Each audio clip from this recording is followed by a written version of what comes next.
This lecture will cover the first 3 weeks of development, and we will start with the fertilized egg.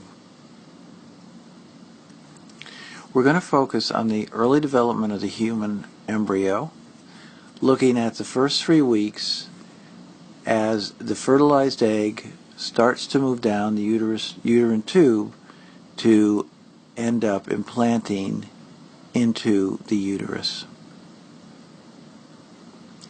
During that time, we'll talk about the formation of the blastocyst, which forms during the first week of development.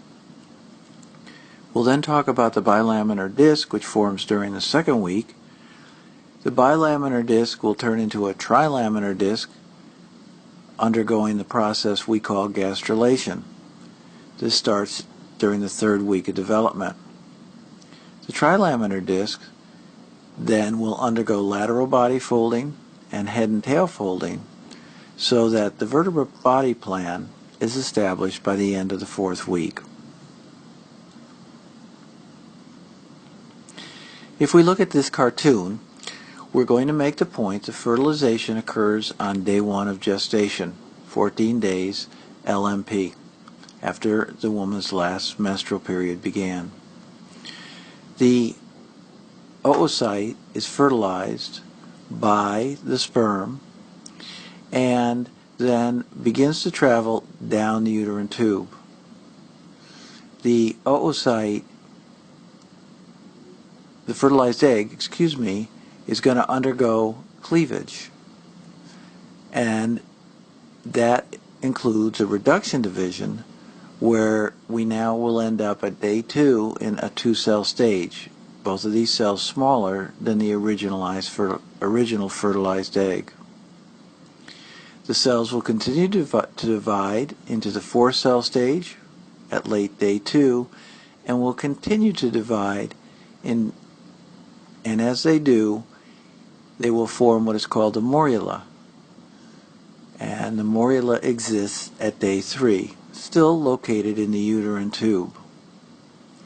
The morula is going to undergo changes where the outer cells are going to undergo compaction. That is to say, they will join one another via tight junctions and desmosomes, and separate then the outer layer from an inner mass of cells, which we're going to call the inner cell mass. So that by day 5 we have a blastocyst. The blastocyst consists of an inner cell mass surrounded by a trophoblast, and also within the trophoblast is a blastocyst cavity. It is this structure which will hatch from the zona pellucida, enter into the uterus, and if conditions are correct, will implant on about day 6 or 7 after fertilization.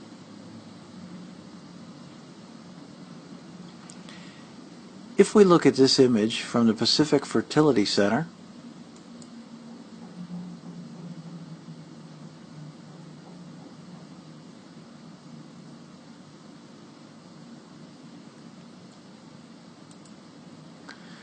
we can follow embryonic development during this first week in these shots. First of all, in this upper image, we see an ovary. This ovary has been injected to superovulate so that many follicles have developed, and here we're looking at each of the follicles. During in vitro fertilization, eggs that are ovulated are retrieved and fertilized in vitro. This next image shows a fertilized oocyte just after fertilization. You can see the 2 pronuclei. This next image shows the 4-cell embryo which we described, and below that an 8-cell embryo. This occurs at about the 3rd day of development. Here we can see a hatched embryo as it is about to make its way into the uterus. In this case, this will be injected into the mother's uterus but in vivo, it is the hatched embryo that's going to reach the uterine cavity and then implant.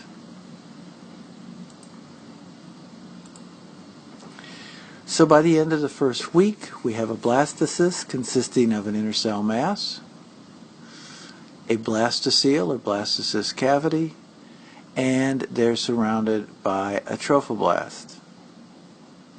The trophoblast is going to give rise to the fetal components of the placenta. The inner cell mass is going to give rise to the embryo. In this image, we've simply taken the blastocyst and brought it close to the endometrial lining, the epithelium of the uterus, where if implantation is going to occur, it will occur in the uterus, along the uterine lining. We can also identify in the uterus uterine glands and uterine arteries that are found in the endometrium.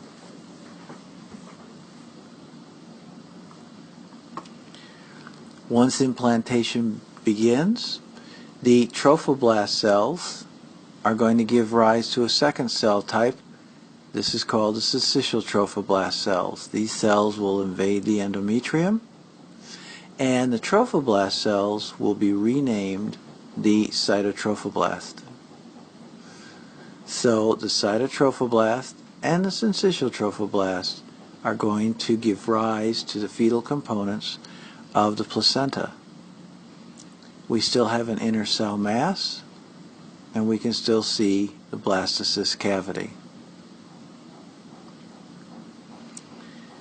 During the second week, what will happen is another cavity will form. That cavity is going to be called the amniotic cavity. The amniotic cavity is lined by cells from the inner cell mass that we now call epiblast cells. The amniotic cavity is also going to be lined by amnioblasts. In addition to the inner cell mass giving rise to epiblast cells, they will also give rise to hypoblast cells. The hypoblast cells then will line what has now become the primary yolk sac. Prior to this, this was called the blastocyst cavity. So we changed the name to primary yolk sac once the amniotic cavity is seen. In addition to the hypoblast cells, cells of the exocelomic membrane line the primary yolk sac. All of these structures are surrounded by the cytotrophoblast. If we look at this website from the Human Developmental Anatomy Center of a 9-day embryo,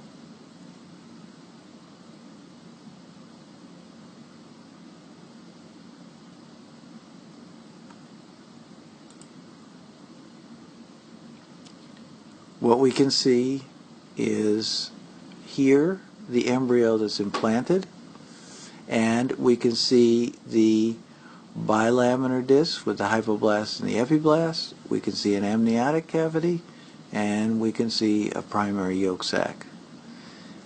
These cells are surrounded then by the developing placenta out here, where we'll see cytotrophoblasts and syncytial trophoblasts.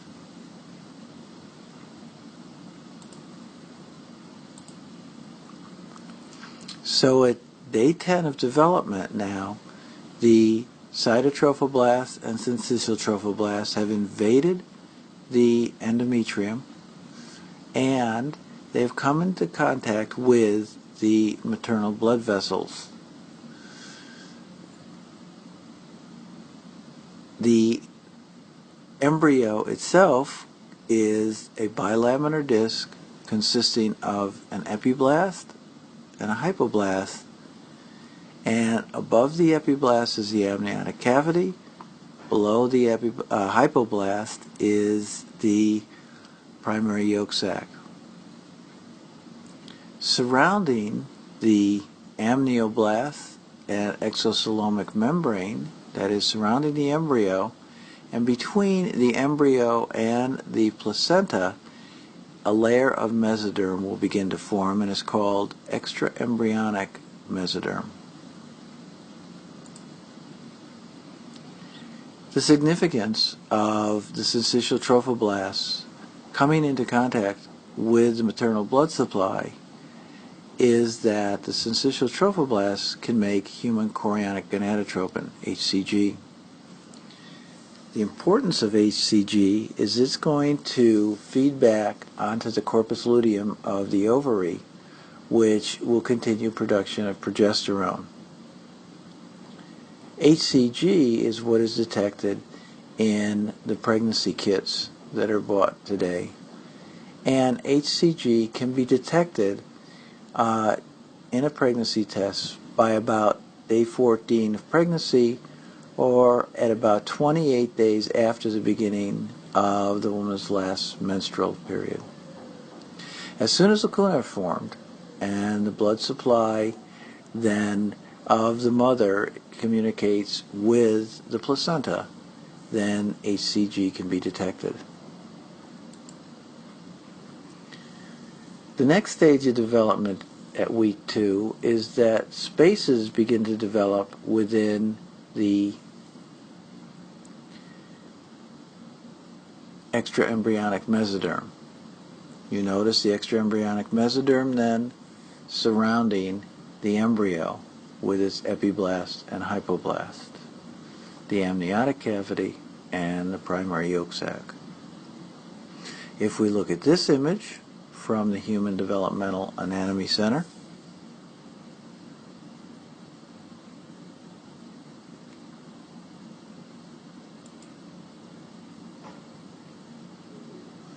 we can see now this later stage of development.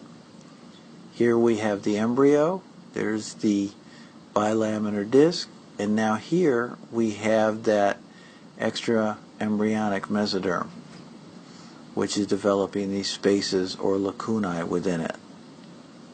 You can also notice the syncytial trophoblast coming into contact with these spaces in the endometrium, where we're going to have the maternal blood supply come in contact with the syncytial trophoblasts.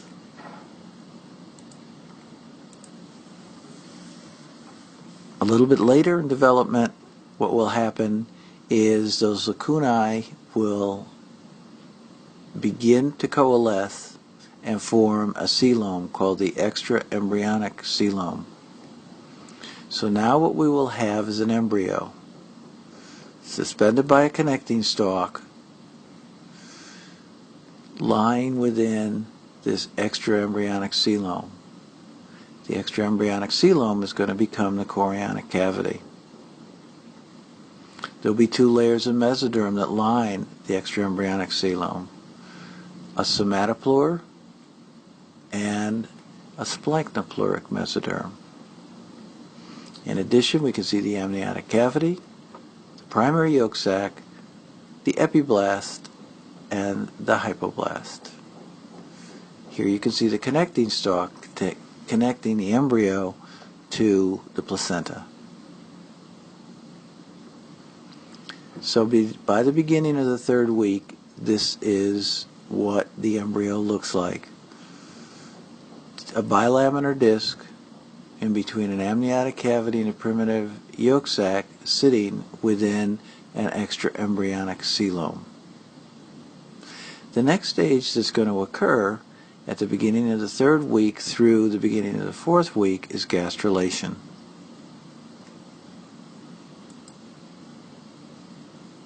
If we look back to this website one more time,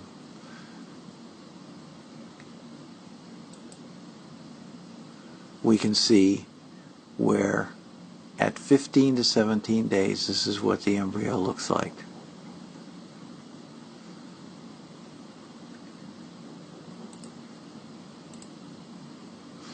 Now, the next stage of development during the 3rd week is going to be the bilaminar disc then turning into a trilaminar disc, via the process called gastrulation.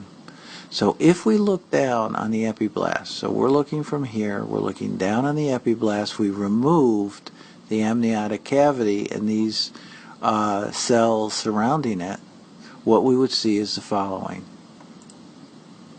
We see the epiblast, here's the cut end of the amnion, and you can just see cut right here is the hypoblast underneath. The hypoblast is yellow, and then underneath that would be the yolk sac. Now, what's going to happen then during the third week is that we'll begin to get proliferation of cells located in this position, and these cells will continue proliferating in this direction. As you can see, here's the initial proliferation of cells, and a line of cells will continue to proliferate, moving in this particular direction. What this does is establishes a head region and a tail region, and the body axis is formed. So that by day 17 to 19 of gestation, if we go to the University of New South Wales and their embryology website, what we can see is the following.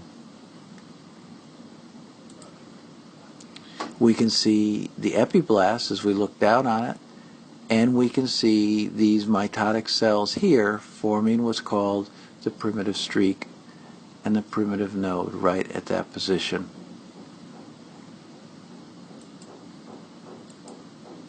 Here we can see the primitive node and the primitive streak.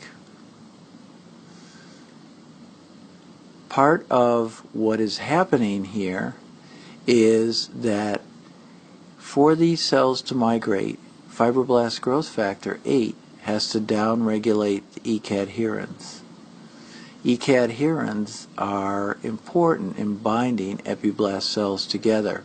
So as they're downregulated, these cells that are proliferating can migrate down under the epiblast and migrate in further into the embryo. In addition, fibroblast growth factor 8 is going to upregulate this gene brachyury T. And this is a transcription factor which is important for forming mesodermal components. So for the formation of mesoderm and structures in the posterior body wall, we need this brachyury to form. If we look at the embryo then by taking a planar section through here and looking at it from the side, what we would see is the following. Here are the epiblast cells. The amniotic cavity would be up here. Primary yolk sac would be down here. These epiblast cells then are going to proliferate. They're going to lose their E-cadherins. They're going to move into this area, and the red ones, the red cells, are going to begin expressing the transcription factor brachyury and will become mesoderm cells. The yellow cells are going to become endoderm cells. So the cells of the primitive node and the primitive streak are going to migrate out, and they're going to become the mesoderm and the endoderm. Here we're showing the migration through the primitive streak of the mesoderm cells as they will migrate up deep to the epiblast cells and move in this caudal direction, that is towards the head.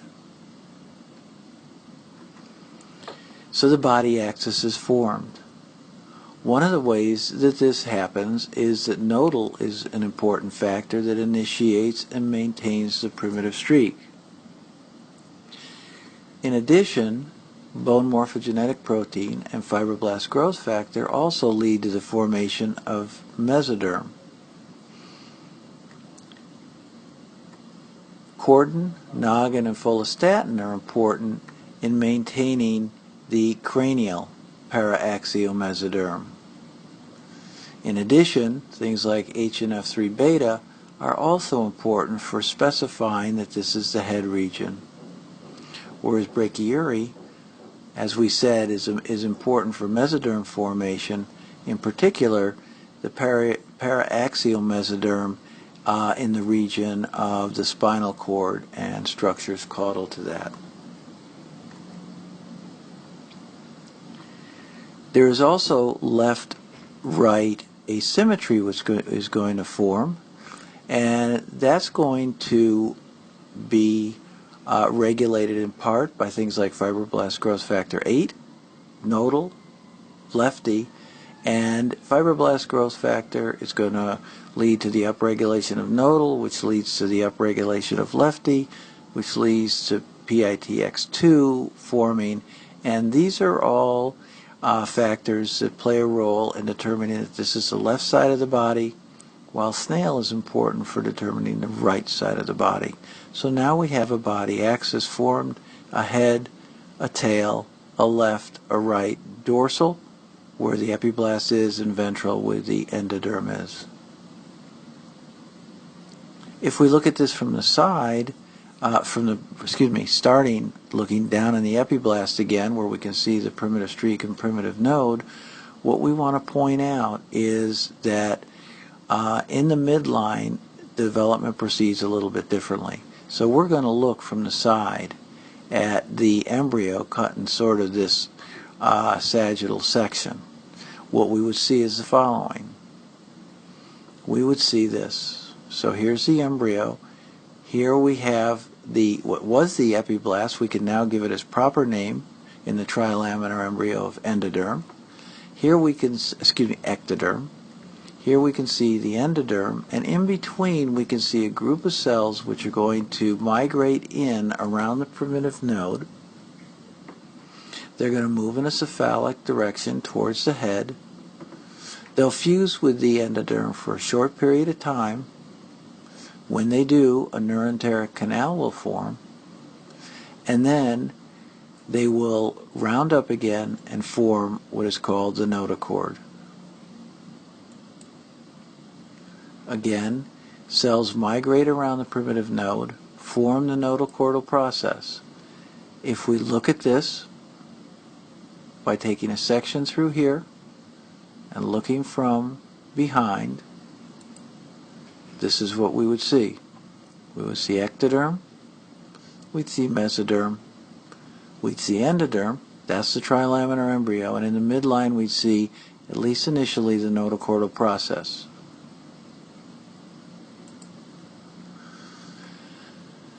The notochordal process will fuse with the endoderm to form a notochordal plate. When it does, a neuroenteric canal will connect for a short time the primary yolk sac of the amniotic cavity. That plate will then round up again and become the notochord, lying between the ectoderm and the endoderm, in between the mesoderm on both sides. This is a trilaminar embryo after gastrulation has occurred. So if we take a planar section through here, what we see now, to complete our story, is an amniotic cavity lined by amnioblasts in light blue, ectoderm in dark blue.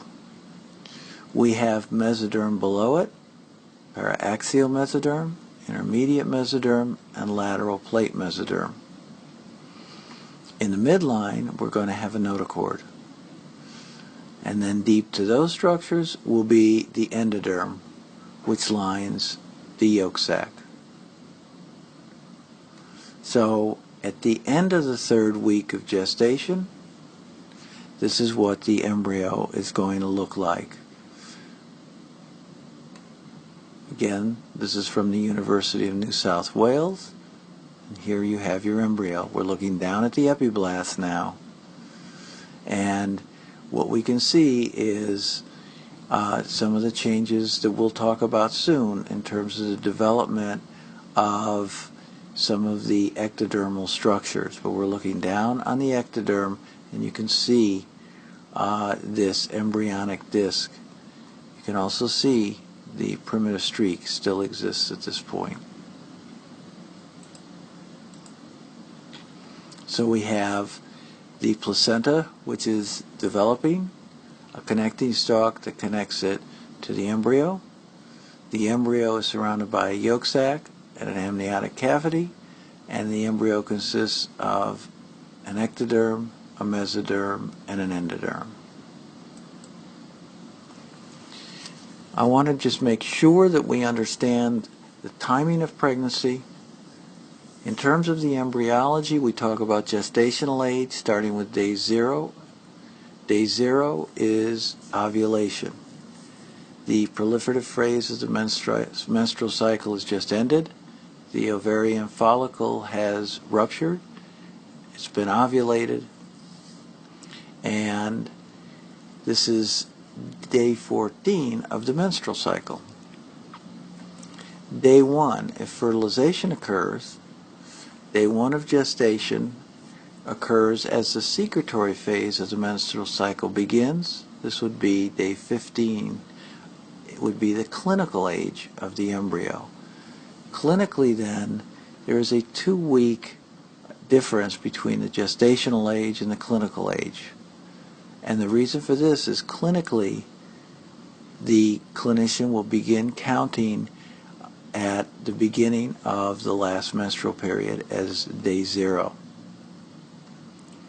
Implantation is going to occur day 6 or 7 of gestation, day 20 or 21 clinically. A bilaminar disc occurs at day 14 of gestation and day 28 clinically, and gastrulation is going to begin as the first menstrual period is missed.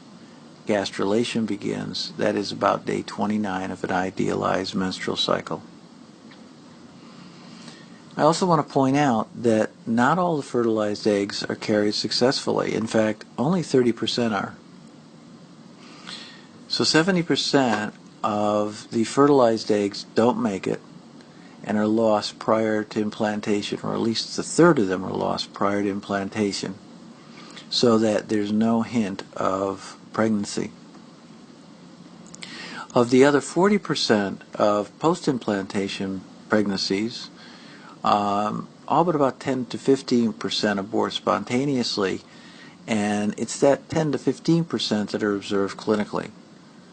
So roughly 25 to 30% of the spontaneous abortions occur so early they're not noticed either clinically. A lot of reasons for these spontaneous abortions, about 50 to 60% have chromosomal anomalies, though the very early losses is closer to 70%. In women as they age, there's a higher spontaneous loss, and there are other reasons for loss that are listed here. Many reasons why the pregnancy can be aborted early. A second point that we want to make, another point, is that as a woman ages, it's harder to get pregnant. Here we're looking at the chances of conception, that is in 1 month, in 6 months, in 1 year. And in the early 20s, a quarter of the couples will be pregnant in 1 month, and almost everyone within a year. By the time the woman reaches the late 30s, only 10% can get pregnant within the first month, and 65 to 70% is going to take longer than a year. So that the average time to conception increases as the woman gets older. And if you turn to this website, I'm not going to go over it now, but you can take a closer look at fertility over the years, where we consider some of the tremendous changes that have occurred that have altered fertility patterns in the United States.